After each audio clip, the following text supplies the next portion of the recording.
చూడండి, మరొక మాట మీకు జ్ఞాపకం చేస్తాను. ఎబ్రీ రాసిన పత్రిక 12వ అధ్యాయము 2వ వచనం. మనము కూడా ఎవరు? మనం కూడా అంటే మనము కూడా ప్రతి భారమును సులువుగా చిక్కులు పెట్టు పాపమును ఏం విడిచిపెట్టాలి?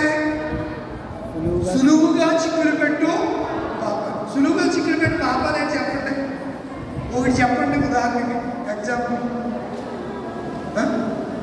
సులువుగా చిక్కులు పెట్టు. నేను చెప్పట్లేదు, బైబిల్ చెప్తుంది. సులువుగా నేత్రాశ, వెరీ గుడ్. ఇంకా ఇంకా చాలా చిన్నవి ఉన్నాయి.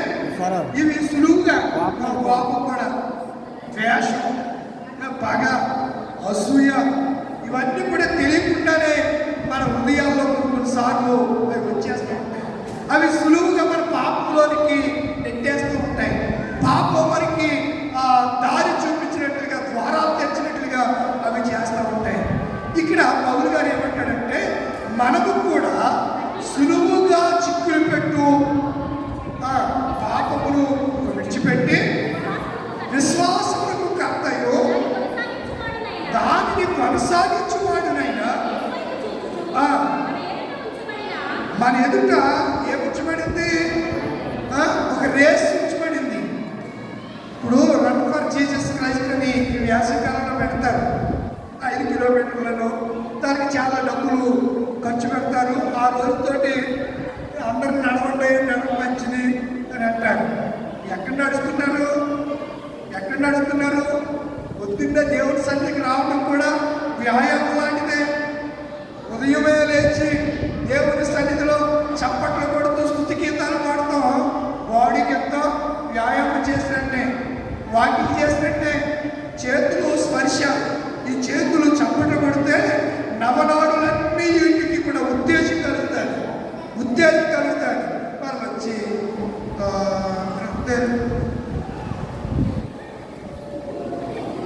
రాత్రి చూశారు, తెల్లారిపోయిపోయిన తర్వాత రెండులా బాబోయ్, దేవుడి సన్నిధికి వచ్చినప్పటికి ఈ పాపంలో ఇదొకటి. నిద్ర కూడా బాగున్నాయి, సులువుగా నిద్ర వచ్చేస్తాడు. నిద్ర వచ్చేసిందంటే వాళ్ళు అలాగే నిద్రపోయారు. ఎవరు? శిష్యులు. ప్రార్థన చేయండి బాబు అంటే గాఢ నిద్రలోకి వెళ్ళిపోయారు. రెండో పర్యాయం వచ్చినా అలాగే ఉన్నారు. యేసుప్రభు మొదటిసారి చేసి చెప్పాడు, వెలుగుగా ఉంటే. ఆ మాట చెప్పే ముందు ఏమన్నాడు? శోధనలో ప్రవేశించు. మరి ఆ మాట చెప్పరే, శోధనలో ప్రవేశించుకున్నట్టు వెలుగుగా ఉంటే చెప్పినప్పుడు చెయ్యాలా చెప్పకూడదా? చేశారా? చేయలేదు. మరి రెండోసారి వచ్చినప్పుడు చెప్పెళ్ళాడు, మరి చేశారా? చేయలేదు. ఆయన పట్టుకుని వాళ్ళు తీసుకుని వచ్చేస్తే వచ్చినప్పుడు కూడా ఇంకా నిద్రమత్తులోనే ఉన్నారు. ఇంకా మరి ఏం పడుకుంటారా అన్నాడు. ఇప్పుడు పడుకుంటే నిద్ర వస్తుంది వాళ్ళకే? చెప్పరేంటిలా పడుకుందామంటే నిద్ర వస్తుందా? ఏం జరుగుతుందో, ఇప్పుడు ఏమైపోతుందో పరిస్థితి, ఏం చేస్తారో మనకు ఒక విధమైనటువంటి ఆందోళన, కలవరు వాడి హృదయంలో నిండిపోయింది. ఇంకా పడుకోమంటే ఎక్కడ పడుకుంటాడు? కొంతమంది సమస్యల చేత కూడా రాత్రులు నిద్ర పట్టుకుని ఉంటారు. సమస్యల చేత నిద్ర పట్టుకుని ఉంటారు. ఎల్లలో ఉన్నవాడు తెల్లవారు మాట్లాడుకుని తర్వాత కాలేజీకి వస్తే ఆ మొగాలు చూడాలి, తెల్ల ఇరిగిపోతాయంటే వీగిపోయి నేను అనుకుంటాను. అంటే అందరి కాదు కానీ తెల్లవారులు ఆ చాటింగ్లని, ఆ యూట్యూబ్లోను, ఆ ఇన్స్టాగ్రామ్లోను, ఆ ఫేస్బుక్లోను తెల్లవారులు గుడ్ల గొప్పలాగా ఫోను ఇప్పుడు మూసుకొని చూస్తే తెల్లవారికి ఎలా ఉంటుంది? నిద్ర లేకపోతే చెప్పలేటమ్మా. నిద్ర లేకపోతే ఎలా ఉంటుంది? మొఖాలు చూడగలవా? చూడలేం కదా. యేసు ప్రభు వారు అలా చెప్పినా సరే వారు చేయలేదు. ఇప్పుడు పౌలు అంటున్నాడు, ఇది కూడా సులువుగా చిక్కులు పెట్టు పాపానికి సాదృశ్యమే. ఇప్పుడు యేసయ్య గురించి పౌలు గారు ఏమంటాడంటే, ఆయన తన ఎదుట ఉంచబడిన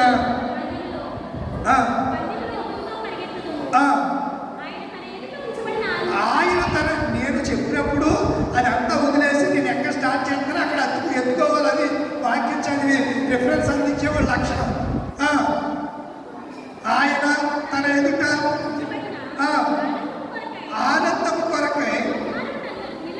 దేన్ని లక్ష్య పెట్టాడు?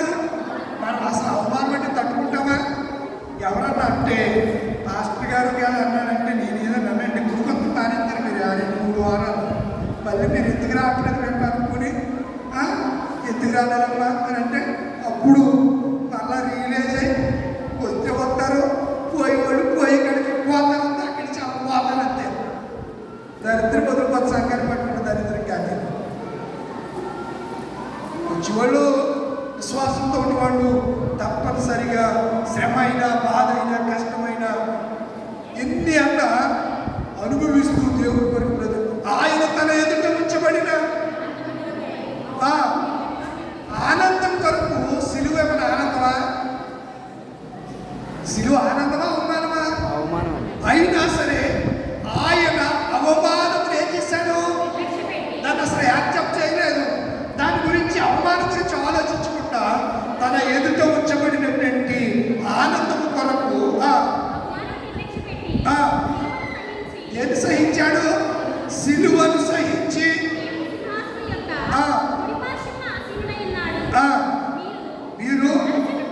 మీరు అలసట పడకయు మీ ప్రాణములను విసుకకయు ఉండునట్లు పాపాత్ములకు తమకు శిక్షావిధి కలుగు చేసిన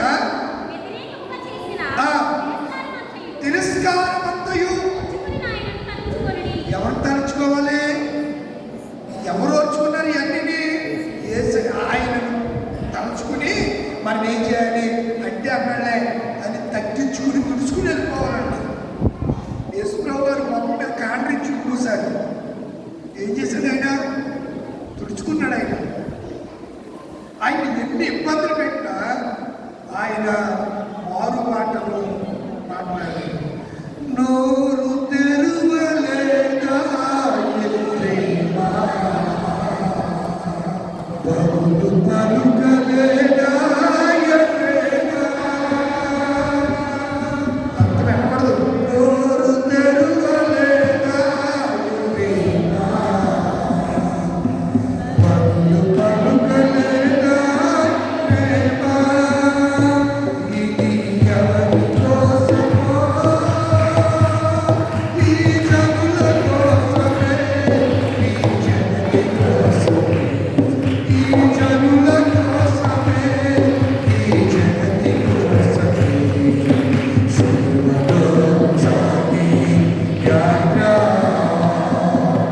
కరుణా నీ దయ కరుణా సిలువలో సాగి యాత్ర కరుణా నీ దయ కరుణా వెనకు నుండి తప్పి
భరించాడు?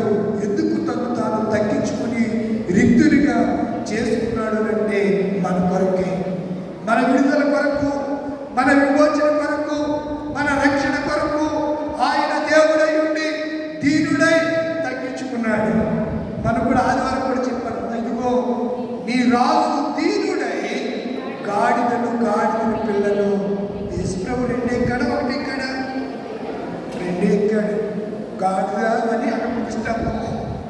గాడిద పిల్లని ఉంటుంది. మీరు ఏం చదువుతారన్నా మీరు వాక్యమా? గాడిద. మరి అలా ఎక్కకపోతే చక్రీ ప్రవచనం ఏమైపోతే, ఇదిగో నీ రాజు సాత్వికుడే గాడిదను గాడిద పిల్లను ఎక్కి నీ ఎత్తపోతున్నాడని చక్రీ గారు చెప్పింది ఏమైపోతే నిరంతరం అయిపోద్ది కదా. రెండింటి మీద ఎక్కాడు ఆయన, రెండింటి మీద కూడా ఎక్కాడు. గాడిదను గాడిద పిల్లను అందుకే తోలుకుంటున్నాడు. అయితే గాడిద పిల్లలు ఎక్కి దిగి తర్వాత గాడిద మీదే ఆయన యెరూషలేముకు వెళ్ళాడు. కనుక వెళ్తున్నట్టు ఆ యేసుని ఏమన్నారు? దీనుడు అన్నారు. ఏమన్నారు? దీనుడు, తగ్గింపు కలిగినటువంటి వాడు, సాత్వికుడు, దీన మనసు కలిగిన వాడు నీ రాజు అనే మాటలు మనకి కనపడుతూ ఉంటాయి. గాడిదను అంటే దీనత్వం, తగ్గింపు, దేవుడిలో ఉన్నటువంటి తగ్గింపు దేవుడి పిల్లలమైన మనలో కూడా ఉండాలి. మన తండ్రిలో ఉన్నటువంటి గుణ లక్షణాలు ఎవరిలో ఉండాలి? మనలో కూడా ఉండాలి. చివరిగా మనకు రిఫరెన్స్ జ్ఞాపకం చేస్తాను. మత్తయి సువార్త 18వ అధ్యాయం 4వ చదవండి. 18:4. అమ్మా, కాగాయి బిడ్డ వలె తన్ను తాను తగ్గించుకుని వాడెవడో ఎవరులాగా బిడ్డ ఎవరు వచ్చిన పిల్లడిని నిలబెట్టాడు. ఆయన నిలబెట్టి అంటాడు, ఈ పసివాడి వల్లే ఎవడైతే తగ్గించుకుంటాడో, హ్యుమాలిటీ కలిగి ఉంటాడో, వినయం కలిగి ఉంటాడో, మర్యాద కలిగి ఉంటాడో, చిన్నపిల్లలకి వాడు చాలా వినయం. కొన్నిసార్లు మన పిల్లలు బెగ్గుగా ఉంటారు, కానీ పిల్లలు ఆ వినయం లేకపోతే పిల్లలు ఆ తగ్గింపు కలిగి ఉంటారు. చాలాసార్లు మనం ఉంటాం. అందుచేత యేసు ప్రభు వారు వారికి ఉదాహరణగా సాదృశ్యంగా చెప్పడానికి ఈ చిన్నపిల్లవాళ్ళని తగ్గించుకోమని చెప్పాడు. మనకు రిఫరెన్స్ కూడా జ్ఞాపకం చేస్తాను చూడండి. 23 మత్తయి సువార్త 23:12 వచ్చిన తన్ను తాను